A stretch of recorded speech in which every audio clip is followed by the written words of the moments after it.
O clipe lançado pela Daniela Mercury, que ela fez com Caetano Veloso, né? Eu vi a matéria na Folha de São Paulo, fui lá olhar, e a verdade realmente tinha mais dislikes do que likes.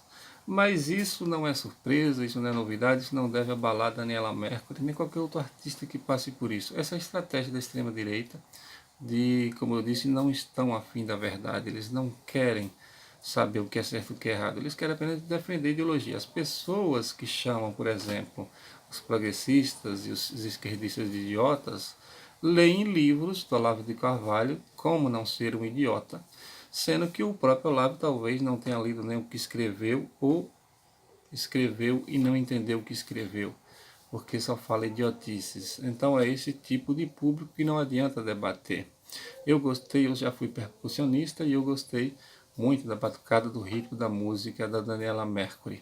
Mas eu tenho uma explicação ou uma opinião sobre esse fenômeno das rejeições nas redes sociais, o que abala muitas pessoas, faz até as pessoas entrarem em depressão. A esquerda ela tem um erro muito grave que inclusive levou a perder a eleição. O fenômeno Bolsonaro não é por causa dele em si, mas por causa do antipetismo. Uma das coisas que prejudicou muito o PT foi a forma como defendeu suas ideologias, suas bandeiras, como agiu. A Gleisi, por exemplo, ela vai jogar o PT num abismo sem fim. Espero que o mandato dela acabe e ela não seja reeleita para comandar o PT, porque ela não tem nenhuma condição política de levar o PT adiante a uma revitalização, a uma revigorização. Defender a Venezuela é um absurdo, é igual o Bolsonaro defender o Ustra. As pessoas elas querem defender o que elas acham que é certo, mas ignorando o que realmente é errado. A Gleisi diz assim: nós temos uma cláusula no PT para defender a soberania dos povos. Então ela acha que tem que defender Maduro por causa da soberania da Venezuela. Mas o próprio Maduro não está defendendo a soberania da Venezuela. É claro que aquele Guaidó é um golpista também aí, apoiado pelos Estados Unidos, de olho no petróleo, de olho na Amazônia, por essas nações aí que os Estados Unidos é comandado por um outro idiota.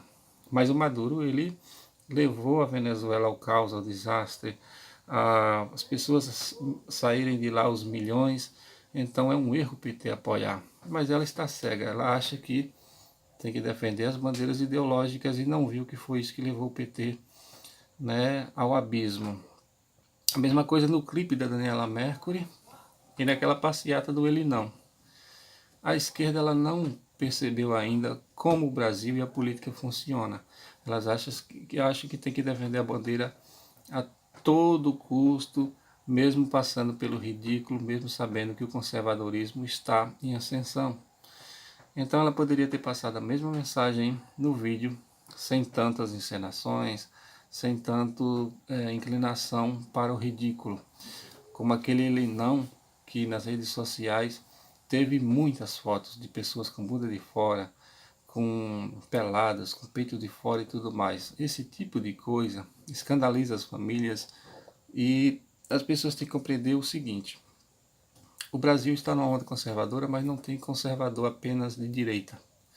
Nós temos também uma boa parcela da esquerda que é conservadora, que é ligada a igrejas, que é ligada a um povo mais velho, que não quer esse tipo de protesto com peito de fora, com bunda de fora, que defenda homossexualismo o tempo todo, que não defenda maconha, esse tipo de coisa. Então a esquerda, ela não se une, ela tem diversas ramificações e não se compreende.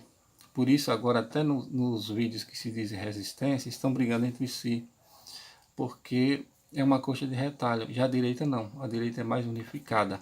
Elas querem o conservadorismo, elas querem aquelas ideologias e elas se unem mais. Então a esquerda ela nunca vai se revigorar enquanto ela não se entender e não se unir. O Ciro Gomes, por exemplo, é uma pessoa que se enterrou politicamente. Quem é defensor do Ciro Gomes diz assim: eu quero ele em 2022, ele é preparado e tudo mais. Ele é preparado, eu votei nele no primeiro turno, eu nem votei no segundo turno, né? Votei em branco. Eu votei no Ciro Gomes no primeiro turno, mas eu nunca me arrependi de um voto que dei, mas foi o voto que eu mais arrependi de ter dado na vida foi o do Ciro Gomes. Não porque ele não é preparado ou não merecesse o voto em si, mas porque ele foi covarde.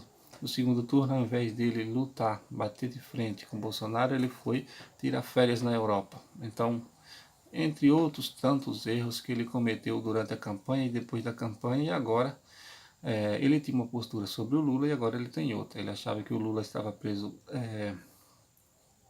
que não era uma coisa justa, e agora ele fica tirando onda, dizendo que o Lula está preso, babaca, apoiando o irmão que agiu como um idiota também, numa campanha em que pediram para ele dar o apoio, e ele foi lá dar artilharia para os direitistas que até usaram o vídeo em campanha e tudo mais. Então, para mim, o Ciro Gomes ele morreu politicamente, o Lula está preso e ele está morto politicamente, porque ele não vai ter apoio nunca da direita, o centro se esfrangalhou e a esquerda ele não consegue, só o grupinho dele de ciristas não vai nunca ter frente à extrema direita.